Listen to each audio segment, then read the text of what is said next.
Eh bien, salut à tous, ici Adrien D. Aujourd'hui, on est le dimanche 30 juin 2019. Et aujourd'hui, on va parler de quoi? On va parler de Debian 10, la future Debian, Buster. Donc, je ferai un article et une vidéo qui parlera de la sortie de Debian. Dans cette vidéo-là, je vais faire juste une mise en avant sur la mise à niveau. Comment mettre à niveau Debian 9 vers Debian 10. Sachez que la Debian 10, sa sortie prévue, ça fait... Et hop là, voilà. Ça fait dans une semaine. Donc elle est suffisamment stable, cette Debian, pour être mise à niveau dès maintenant. Après, bien sûr, je vous conseille d'attendre la sortie officielle. Je ferai une vidéo et un article spécifique sur la sortie de Debian 10, donc pour éviter d'avoir deux vidéos qui suivent à 2 jours d'intervalle de Debian. C'est pour ça que j'enregistre cette vidéo un petit peu en avance. Et donc, pour ça, on va avoir besoin d'une machine virtuelle avec une Debian. Voilà. Donc, ici, on va démarrer la Debian. Alors, hop, c'était pas tout à fait ça. Hop, alors, hop, attendez. Il a démarré sur un CD. Hop, je vais faire comme ça. Parce que j'ai fait un petit peu joujou avec l'UEFI. Du coup, voilà. Parce qu'en fait, cette Debian, elle est installée depuis un petit moment déjà. Et je l'ai installée fin du mois de mai. Donc du coup, voilà, il faut revenir ici. Voilà. Donc là, hop, je vous montre que c'est bien la Debian 9, Debian Stretch 9. Voilà. Donc côté logiciel, je ne me suis pas cassé la tête. J'ai installé les logiciels par défaut avec un environnement GNOME par défaut. Donc on a des logiciels typiques de Debian 9. Voilà. Donc avec ici, hop, à propos de LibreOffice, donc la Debian, le LibreOffice 5 de Debian 9, voilà. J'ai installé ici, donc vous voyez Dash2Dock, une extension à GNOME, puisque il est souvent indiqué par des gens que la mise à niveau d'une distribution, enfin en tout cas le changement de version de GNOME peut casser des extensions. Donc on va voir ça ensemble. Et après, on a d'autres applications un petit peu exotiques telles que Remina. Alors vous allez me dire pourquoi Remina est exotique. En fait, Remina, pour la petite blagounette, c'est un Flatpak puisque Remina n'est disponible que pour Debian 8 ou 10. Dans la version 9, Remina a disparu, on ne sait pas pourquoi. Donc du coup, j'ai installé avec les Flatpak pour qu'on voit un petit peu ensemble comment se comportent des Flatpak après une mise à niveau. Voilà. J'ai installé un logiciel hors dépôt Debian, c'est Vivaldi, pour voir un petit peu comment ça se comporte avec des applications additionnelles. Voilà, donc Vivaldi est ici. Et puis, j'ai installé 2-3 bricoles pour la partie serveur. Donc, j'ai installé un serveur Apache MySQL ici, donc Apache 2.4 de Debian. J'ai mis en service PHP ici, voilà. PHP de la Debian 9 et puis la base de données MariaDB, voilà, donc j'ai créé une petite base avec une table message et dedans j'ai écrit 3 bricoles, voilà, puis j'ai traité en PHP pour voir le contenu de la base de données. Donc comme ça on a beaucoup de choses à voir et voilà, pour voir comment ça se passe au niveau de la mise à niveau. Donc première chose, on se connecte en route. On va déjà faire la mise à jour complète du système. apt update. Donc là, je le fais en ligne de commande, on aurait pu le faire avec GNOME logiciel. apt full upgrade. Donc, voilà, on met à jour le système. Donc là, on reste en Debian 9, mais on va mettre tout ça à jour.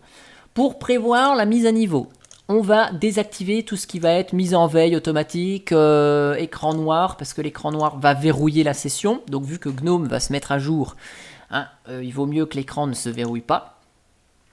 Voilà. Donc là, on a notre Debian qui va être à jour. Ensuite, pour mettre à niveau de la Debian 9 vers la Debian 10, il n'y a pas de petit applet, vous savez, ou dans GNOME logiciel. Là. Dans GNOME logiciel, il ne va pas nous dire il y a une nouvelle version de Debian disponible, cliquez ici pour télécharger et faire la mise à jour, comme on retrouve sur Fedora. Où on n'aura pas de petite pop-up qui va apparaître au milieu de la fenêtre comme sur Ubuntu, comme quoi il y a une nouvelle version. Donc on va être obligé de faire ça en ligne de commande. Donc pour ça, on va dans etc apt. Là-dedans, on a quoi? Là-dedans, on a des fichiers et des dossiers, et on a le fameux fichier source.list. Donc le fichier source.list, c'est le fichier qui contient toutes les sources de logiciels officiels de Debian. Donc là, vous voyez, il y a des stretch partout. Le but de la manœuvre, ça va être de remplacer les noms de code stretch par les noms de code de la Debian stable 10, donc qui sera donc Buster. Voilà, la chaleur m'aide pas vraiment à réfléchir. Donc je vais faire un petit peu de ménage. Hop, donc tac, voilà. Je vais remplacer donc tous les stretch par des busters. Voilà. Donc vous le faites soit avec VI, soit avec sed, soit avec nano, soit vous effacez les stretch, vous mettez des busters. Vous faites comme vous le souhaitez. Voilà. Et vous enregistrez. Sachant que si vous avez été impressionné par ce remplacement dans VI, il y aura une vidéo qui sera prévue avec VI dans pas très longtemps. Donc là, on a modifié nos sources. Donc tous les stretch sont remplacés par des busters. Ici, voilà. Si vous avez installé des logiciels additionnels, comme par exemple Vivaldi dans mon cas, ça se passe dans le dossier source.list.d et là-dedans vous avez autant de fichiers .list que de logiciels que vous avez installés. Donc ici, on regarde s'il y a des références à stretch, à remplacer par buster. Ici, c'est pas le cas, c'est marqué stable. Bon, on est tranquille, donc il n'y a pas besoin de modifier. Une fois qu'on a modifié nos sources, on fait un apt update pour rafraîchir la liste des dépôts. Voilà, donc vous voyez ici, il va chercher sur les miroirs en buster quelque chose. Voilà. Donc ici, la liste des logiciels est rafraîchie sur le système. Et ben, qu'est-ce qu'on va faire maintenant? On fait le apt full upgrade. Alors, on fait un full upgrade et pas un upgrade. Pourquoi? Parce que le full upgrade, non seulement il va mettre à jour ici les logiciels, mais en plus, s'il y a des nouvelles dépendances ou des nouveaux paquets à installer, il va le faire. Donc ici, on voit, il y en a 413. Et il va en plus faire du ménage dans les paquets obsolètes ou éventuellement orphelins, parce qu'un nouveau logiciel peut ne plus avoir besoin d'une dépendance particulière. Donc là, il y a 1211 mégas à récupérer. Et il y a 1152 mégas qui vont être utilisés sur le disque. Donc on lance le téléchargement. Donc là, tout se télécharge tranquillement depuis les dépôts Esslingen. Voilà. Juste le temps que ça télécharge, je voulais vous montrer un truc ici. Juste pour tester un truc. Echo $xdg session type.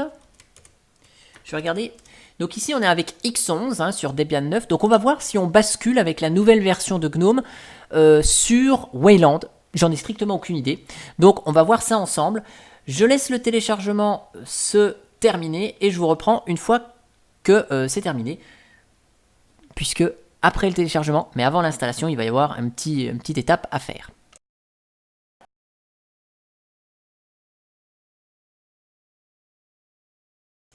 Donc ici, le téléchargement des paquets a été terminé.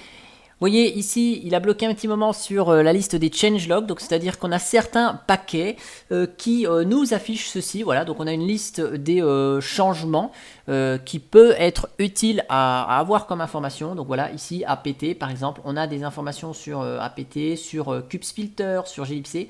Donc si vous voulez les lire, vous pouvez les lire, ça peut être important. Sinon, vous pouvez passer. Pour quitter, c'est comme quand vous avez ouvert un fichier dans more ou dans less, vous faites Q. Voilà. Et donc là, l'avertissement, enfin, vous voyez, la liste des modifications changelog, c'est terminé.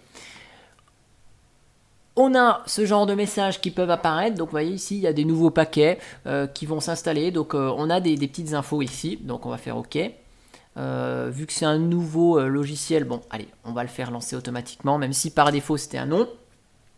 Voilà. Et puis, vous pouvez avoir un autre genre de message, voilà, c'est celui-ci, comme quoi il y a des services qui sont installés sur le système et qui ont besoin d'être redémarrés quand certaines bibliothèques vont être installées. Donc du coup, il nous dit, est-ce que vous avez besoin de redémarrer? Est-ce que vous voulez redémarrer les services pendant que les paquets sont en train d'être mis à jour sans demander? Donc si vous mettez no, il va vous poser la question à chaque fois, voulez-vous relancer les services? Donc là, on va mettre yes, comme ça, il va les relancer, vous voyez comme ici, kubectcron, il les relance automatiquement tout seul.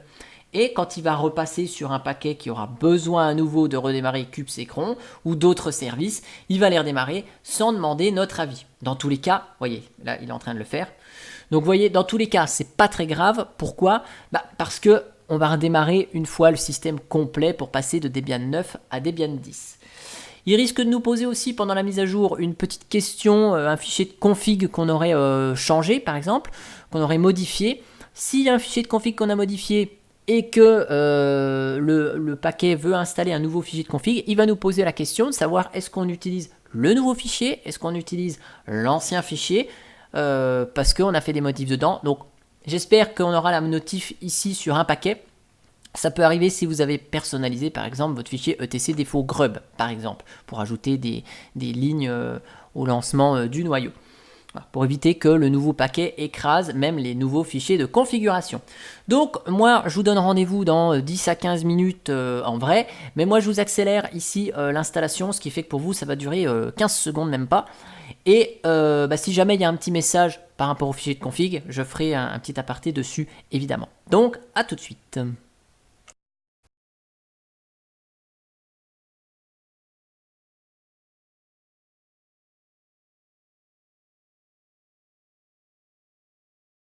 Voilà, donc le message ici que je voulais vous montrer qui finalement est apparu, voilà. Donc ici, le fichier de config des VMware Tools, là, etc VMware Tools, tools.conf, et bien ici, il nous dit quoi, le Debian, c'est qu'il a été modifié par nous ou par un script depuis l'installation, et donc il nous demande ce qu'on fait. Est-ce qu'on installe la nouvelle version du paquet? Donc on tape Y ou I. Est-ce qu'on veut garder notre version installée parce qu'on a modifié, on sait qu'on l'a modifié et on veut garder notre version? Dans ce cas-là, on tape N ou O. Et puis, on peut soit avec Z démarrer un shell pour voir la situation, voir d'autres choses, ou alors on peut appuyer sur la touche D, voilà, hop, pour voir en fait la différence entre les deux versions. Ça va faire l'équivalent d'un diff. Donc par défaut, il garde le fichier de config de nous, hein, donc D ici, vous voyez, il remet les différences. Voilà, donc on a ça en plus. Donc là, on va laisser. Je vais mettre Y parce que je l'ai pas modifié moi ce fichier, donc je vais prendre la nouvelle version et donc après on a vu ici installing new version, donc il installe la nouvelle version qui est fournie dans le paquet. Voilà, donc je vais laisser les mises à jour se poursuivre et ensuite on va redémarrer sur notre Debian 10. Donc à tout de suite.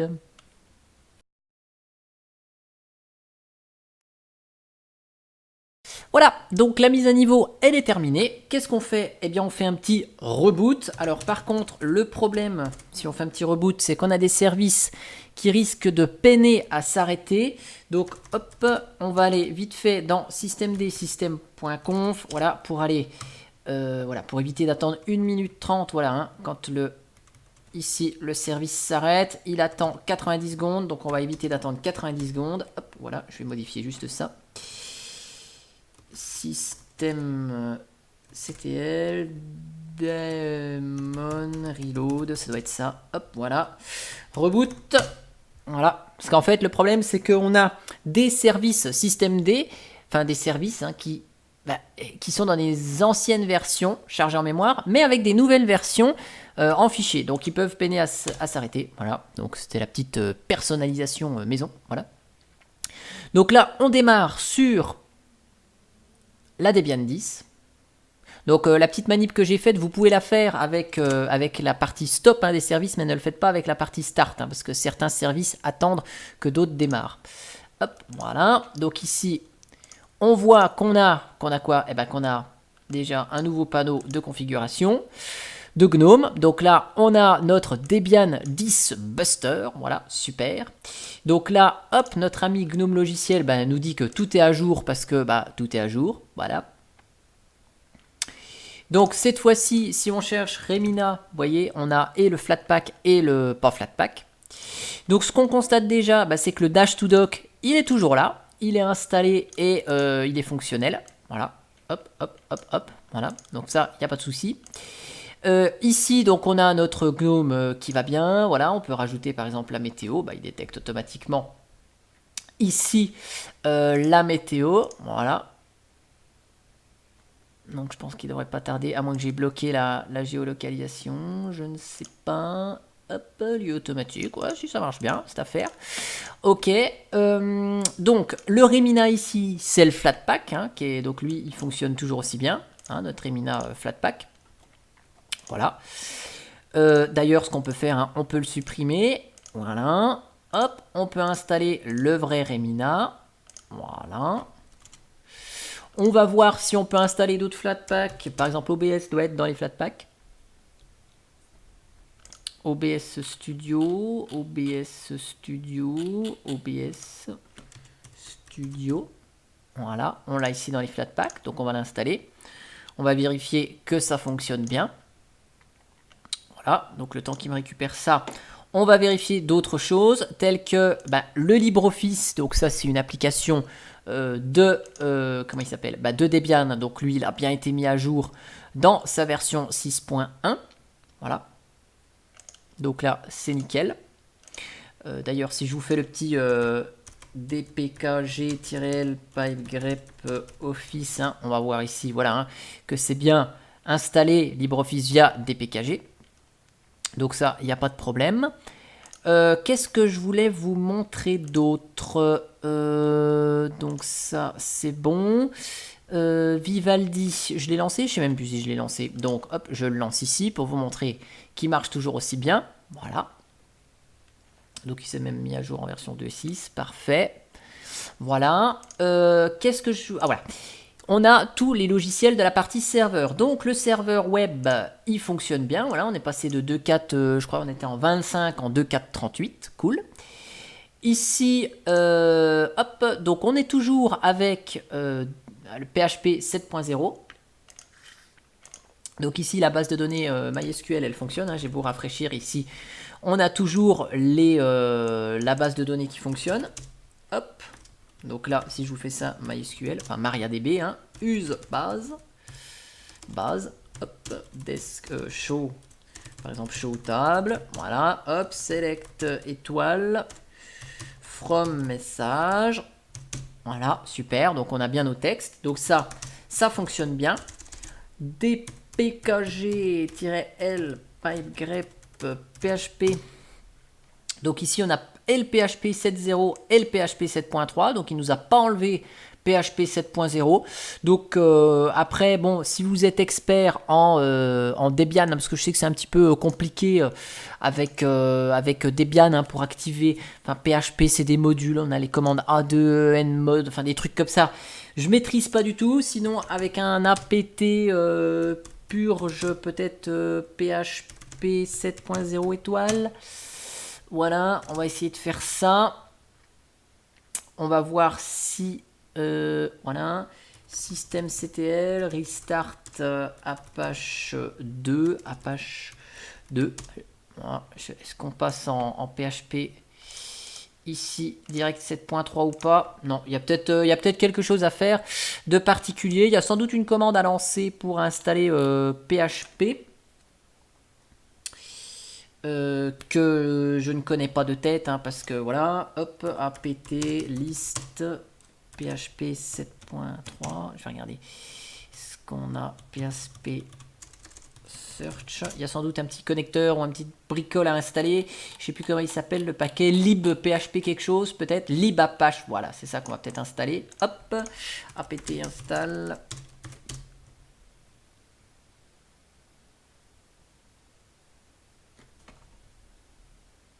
Alors, oui, on va la réinstaller.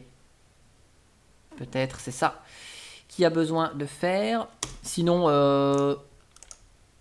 non, il y a sans doute un truc. Hein. Il y a sans doute un truc, mais je ne sais pas. Bon, voilà, forcément, c'est évident que ma requête PHP ne fonctionne plus, puisque j'ai cassé PHP. Après, je suis pas assez à l'aise avec PHP pour en parler. Sur Debian en tout cas, hein, enfin avec les modules, c'est A2 mode, un truc comme ça, mode A2 nmod, voilà. Donc il faut taper PHP, je sais pas quoi là, PHP 7.3, ah, voilà, on peut peut-être faire comme ça. C'est peut-être plus facile comme ça d'ailleurs. Hop, on va vérifier. Info.php, non. Ah, si, voilà, ça y est. C'est bien ça. PHP 7.3, voilà.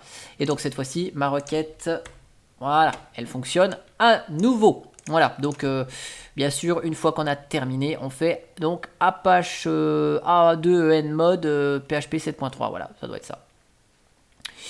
Mes vieux souvenirs d'école sont revenus, hein, puisque maintenant, aujourd'hui, j'utilise absolument plus de serveur Debian au travail. Je suis que en PHP, que en CentOS, du coup je perds un petit peu les réflexes débianesques.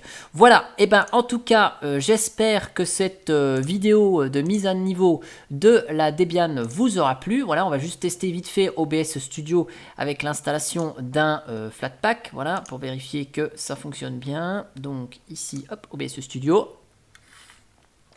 Voilà, nickel. Donc là, OBS, il fonctionne en Flatpak, c'est cool. Voilà. Donc on voit que finalement la mise à niveau s'est absolument bien passée et que tout est fonctionnel. Voilà, et ben j'espère que cette vidéo elle vous aura plu. Je vous donne rendez-vous dans 6 à 7 jours pour l'article sur Linuxtrix traitant de la sortie de Debian 10 avec la petite vidéo qui illustre le tout. J'espère que celle-ci elle vous aura plu et je vous dis à bientôt pour une prochaine vidéo. Allez, ciao ciao.